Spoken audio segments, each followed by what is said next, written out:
record. Hi everyone, it's Lisa. Hi, I'm Denise, and with the Outback Sisters, and together we're history nuts. So we thought we'd look into some history and share some history with you. Today we're going through to Cleopatra. We thought we'd pick up a more ancient type history, and of a woman that's did a lot in her time. Short, not very long years, but did a lot, and but it will probably follow various other people, even into modern history as we go. So we might just get started, if you're right, Denise. Yeah, sure, let's go. Okay, well, Cleopatra, as we all know, was born in Egypt and was one of the most powerful women of her time. Her influence extended far beyond Egypt. Significantly, she was impacting both the world and Rome. Um, Her reign over Egypt had a profound effect on the Romans. She formed strategic alliances with two of Rome's influential leaders, which was Julius Caesar and Mark Antony. These alliances enabled her to wield quite a bit of power and influence over the Roman politics and the Romans themselves. Um, I got lost. These alliances enabled to wield considerable. Sorry, guys, I got a little bit lost. The relationship with Julius Caesar helped secure her position as the ruler of Egypt, while her subsequent alliance with Mark Antony brought her in direct conflict with Octavian Caesar, which was Caesar's stepson. Her relationship with Caesar lasted until his murder, which occurred in 44 BC at the hands of his enemies in the Senate.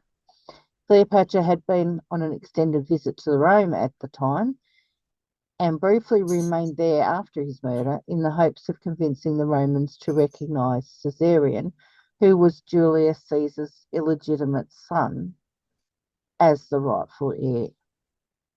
According to the 1st century AD historian Plutarch, Cleopatra had herself smuggled into Julius Caesar's quarters, rolled up in a carpet, to obtain a private audience.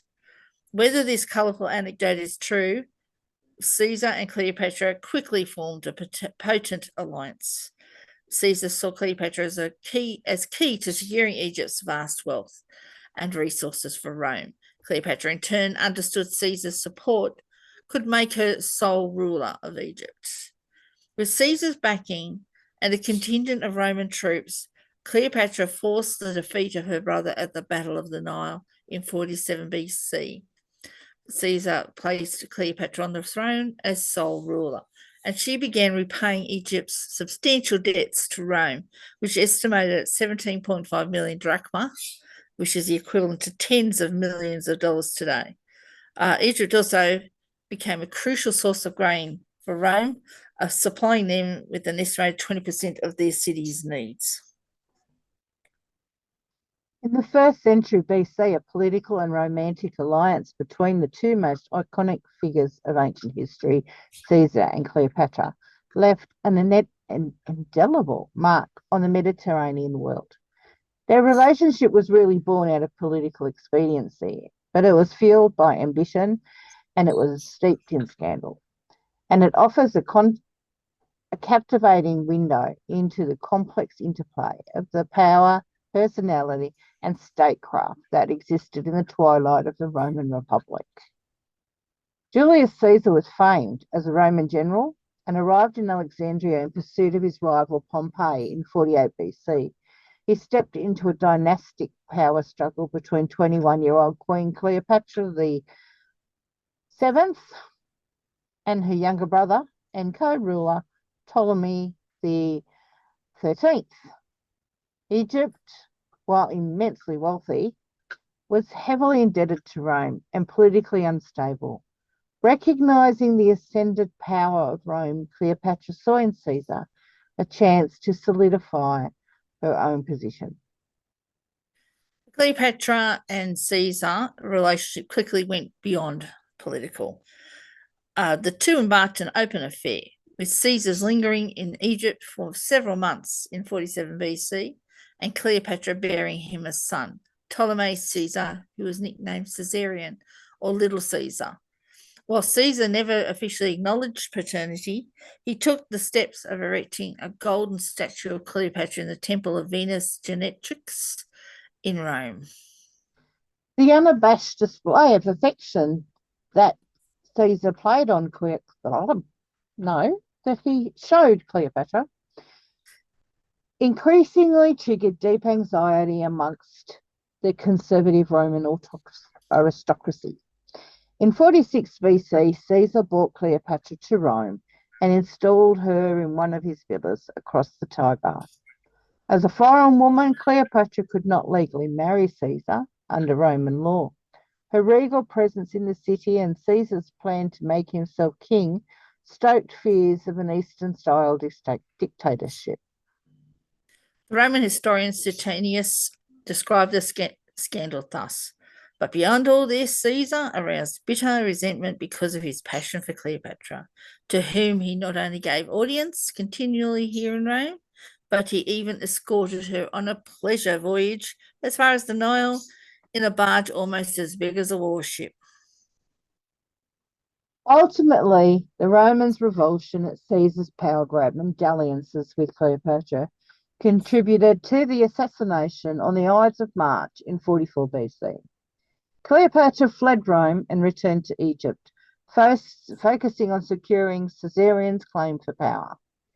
Later, she would form another ill-fated alliance with Caesar's protege, Mark Antony, which ended with their defeat at the Battle of Actium in 31 BC and their famous double suicide the following year.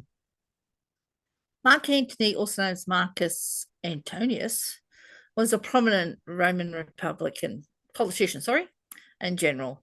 He played a crucial role in the transformation of Roman Republic. I'm going to have to re-say that. Sorry, everyone. He played a crucial role in the transformation of the Roman Republic into an autocratic Roman Empire. Antony was a close ally and supporter of Julius Caesar, serving as one of the generals during the conquest of Gaul and Caesar's civil war. After Caesar's assassination in 44 BC, he joined forces with Lepidus and Octavian. This alliance defeated Caesar's assassins at the Battle of Philippi in 42 BC. Antony was assigned Rome's eastern provinces, including Egypt, where he formed a significant alliance with Cleopatra. Their relationship was both romantic and political, and together they had 3 children. However, Antony's alliance with Cleopatra strained his relationship with Octavian, leading to a civil war. Antony and Cleopatra were ultimately defeated at the Battle of Actium in 31 BC. Effectively, this ended the final war of the Roman Republic between Octavian and Mark Antony, with whom Cleopatra had aligned herself. They fled Egypt and ultimately took their own lives to avoid the humiliation of being paraded as prisoners in a Roman triumph. Octavian allowed Cleopatra and Antony to be buried together properly. Cleopatra's death marked the end of the Hellenistic period and the beginning of the Roman Egypt. Overall, Cleopatra's impact on Rome was substantial. She played a crucial role in the Roman politics, contributed to cultural exchange between Egypt and Rome, and fostered economic prosperity for both regions. Her legacy continued to resonate long after her death. Her story has been immortalised in various works of art, literature, and historical records, cementing her status as a prominent figure in both Egyptian and Roman history. Her ability to navigate the complex political landscape of her time, combined with her charismatic presence, ensured that Cleopatra remained a symbol of power and influence. Cleopatra's death is a notable, I can't even speak. Cleopatra's death, it was really a notable event in history, and it marked the end of the Ptolemaic rule in Egypt and was the beginning of Roman Egypt. Cleopatra, the last ruler, died on August the 10th or 12th, 30 BC in Alexandria at the age of 39. According to popular belief, Cleopatra committed suicide by allowing an asp to bite her. However, Roman era writers such as Strabo, Plutarch, and Cassius Dio, suggested that she may have poisoned herself using a toxic ointment or a sharp implement such as a hairpin. Modern scholars debate the validity of the snakebite theory, with some hypothesizing that her Roman political rival Octavian forced her to kill herself in a manner of her choosing. The Hellenistic period was marked by the spread of Greek culture, art, and power throughout the Eastern Mediterranean, including Egypt, Anatolia, the Lebanon, and the Balkans. The term Hellenistic comes from the ancient Greek word Hellas, which means Greece.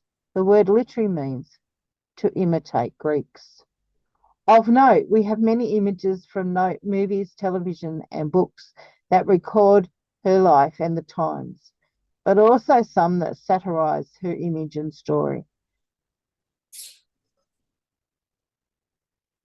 From the book Frankenstein, Cleopatra and Frankenstein by Coco Meluz, and the play by William Shakespeare, and the epic historical drama Cleopatra, directed by Joseph L. Mankiewicz, starring Elizabeth Taylor, Richard Burton, and Rex Harrison. I'm reading. There was also the memoirs. There's also books like The Queen of the Nile by Dr. Leo Lexicon and The Memoirs of Cleopatra by Margaret George. But the movie actually appears to have accurately portrayed Cleopatra's strategic alliance with Julius Caesar and Mark Antony, and both of these were crucial to her reign and the influence over Roman politics. Cleopatra's presence in Rome fascinated people with her culture, and it was also known as the Egyptomania, influencing the Roman society. And if you look today, you can see that we are in love with the kind of the shape of her eyes, her eyebrows, even the heavy makeup that she wore. I know that a lot of that is probably really artistic. Yeah, you're right. Like artistic dalliances in what people would like her to look like, because they do say that she wasn't really that attractive, but she did have quite a charismatic persona. So it's writers like Cicero also said that she wasn't a very nice person as well. But that might be mostly to do with the fact that he was anti-monarchist and more pro the Roman way of life. So because she stood for things that they weren't particularly they interested in. Yeah, that's right. So So as we've said, that you'll have to excuse some of the errors that I've made. We're learning the first time doing this, and we hope to get better. Yeah, we just want to get this one online, and then we want to get some feedback. But no matter what, we will be putting another one on in about 2 weeks' time, which we have a subject, don't we, Denise? We do. It's Ada Lovelace. And a lot of people will go, who? So stay tuned and find out. You will find out. So thank you for listening, and we hope to speak to or hear from you all soon. Please leave feedbacks. Negative is okay. Like and subscribe. Push the buttons that say like and subscribe. We love it. Okay, thank you all, and we'll speak again. We'll see you later, Lisa. Bye, Denise. Bye, everyone. Bye.